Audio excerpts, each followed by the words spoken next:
Hey there guys, so in this video, what did it take to get insanely strong, as well as just a few video clips of some of my best lifts. I've left out some of the old videos that I had on my old phone, so I got to get them at some stage, but yeah, look, there's still quite a few decent clips here.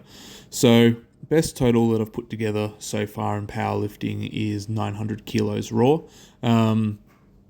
That consisted of a 365 kilo squat, a 230 kilo bench press, and a 305 kilo deadlift. Now, getting, high end numbers at the end of the day just takes a very long time. You got to put the work in, obviously, but aside from that, it's about being strategic about your training. So I'll explain that.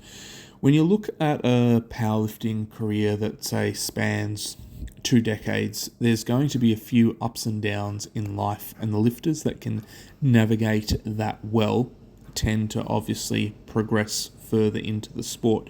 There's always going to be ups and downs in life, and the better you learn to manage them and control them, the better, your lifting is going to be. There's always going to be things that get in the way. Now, one of the biggest interruptions that you're going to have is young kids, and you just have to factor that in. So, looking at your training as a whole, you're going to use those times where you just deload, change direction, you might recomp, get fitter, leaner, healthier, work on your mobility, cardio, all those sort of things, because when kids are really little, like especially newborns, you're going to be sleep deprived. You're not going to be able to get under heavy loads and expect to lift and compete well. It just doesn't happen. So if you look at, the bigger picture, okay, I'm going to have a period of time where I can't lift as heavy.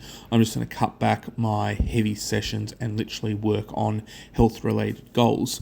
You can do that because the lifts and the total load is far less. You're going to be capable of doing it, and also your chances of injury are a lot lower. And we'll touch on that more later. But when you then eventually get back to, lifting heavy or put yourself in a position where you can, you're going to be fitter, leaner, lighter, and it doesn't take long to get back to your old numbers. Once you're back at your old numbers, again, progress is going to be quite slow, and that's just a given. But if you took, 12 months, I'm going to say, off, heavy lifting, and just focused on, your mobility, your cardio, leaning up, getting under, 12% body fat, all those sort of things. So you've put your body in a position where you can then excel. It only takes, 12, 15 weeks, and you're back to where you were. It's really not that long at all. It's just one competition prep. Because as long as you're lifting and doing something, you're not really ever going to regress too far. Your movement pattern and other things like that, they're going to feel, really quite rusty, and you're going to have to work on that. In the off season, for me, typically I just stuck to front squats, and then, it took me a whole 12, 13 week, block of mobility to be able to get under the squat bar correctly. I was just didn't have the mobility in the shoulders. They were strong, they were stable, great for bench press, overheads and everything like that. I just didn't have the mobility through the chest and just shoulders in general to be able to open up and get under the bar. So, mobility in those regards would have made a big difference. But, in that off-season, times like that, I just focused on my front squat, and that just saved my lower back. The loads that I was using were nowhere near as heavy. It made my core a heck of a lot stronger. And then when I did end up in a competition block, I ended up working up and hitting 365 kilos in competition. And I really hadn't done much in the way of back squats. I think it was about 9 weeks in total. Everything else for like the prior 12 months was just basically front squats. And the same can go, with bench press and things like that. You can work really high reps, go with some of your push-ups. You might look at the combine sort of style training, just put 2 plates aside and just get better at your endurance work. The more you just learn to adapt as well to training in that regard when you have obstacles and can't lift heavy, and just understanding that it's just a phase in training, the more successful you're going to be. And then when you can lift heavy again, okay, how would you restructure training? Well, let's practice the sport. What is the sport essentially? It's being good at doing heavy singles. So you're going to want to throw in a few heavy singles, doubles, triples, whatever you can in order to get proficient at the lift that you need. Now, not every session is about maxing out with a heavy single. You might just simply hit a heavy single. Yeah, that moved well. I'll move on to some technique work or some speed work and follow it up with assistant exercises. And a lot of people that last a long time in the sport, learn or have come to the conclusion that assistant exercises make up the vast majority of your training. Because at the end of the day, a heavy squat is going to be the sum of a strong back, core, and legs. But you can work on each of those, individually.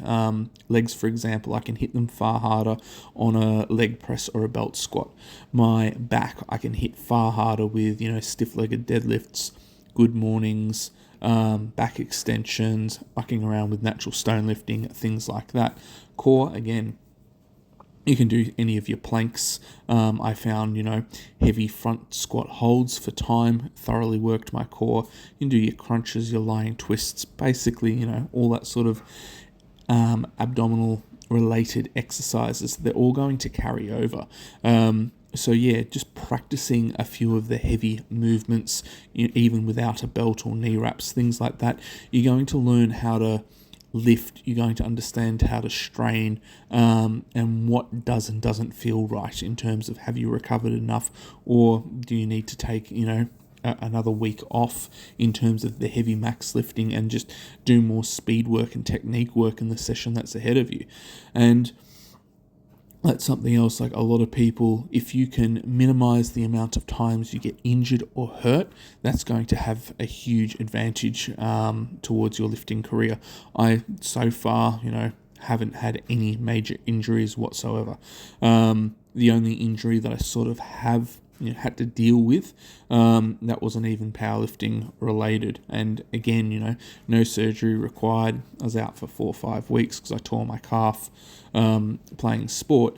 But yeah, it wasn't related to a barbell or things like that. So being able to look at your body and understand why certain things feel the way they do is another big advantage. One of those, to give an example would be, say, for instance, heavy squats. If you're warming up and, say, for instance, your quads are just really sore or you just can't get them to activate properly, it's a really good idea just to back it off, work on your technique and other things, and then it comes down to, why are my quads so sore, or why is my lower back really quite fatigued while I'm squatting. If your lower back is getting really tight and just you're feeling quite lacking mobility, chances are your hamstrings may not have recovered to the best of the ability, or your glutes or things like that. If your spinal erectors are trying to stabilize your pelvis, then chances are your recovery isn't up to point, and then it can come down to, okay, what other weaknesses do I have, what caused it? So just looking at your weaknesses as a whole is going to make a big difference. But just playing around with heavy weights, some of the singles, doubles, triples, understanding that you need to have deloads from time to time, all make a massive difference. So yeah, that's basically, my take on it. In terms of, structured training programs and competition blocks and phases, that'll just have to be another video to deal with. But yeah, there's just a lot of information to unpack. It's not exactly a short topic to speak on. But if you guys have any specific questions, feel free to comment below. Otherwise, have a great day and hit like and subscribe.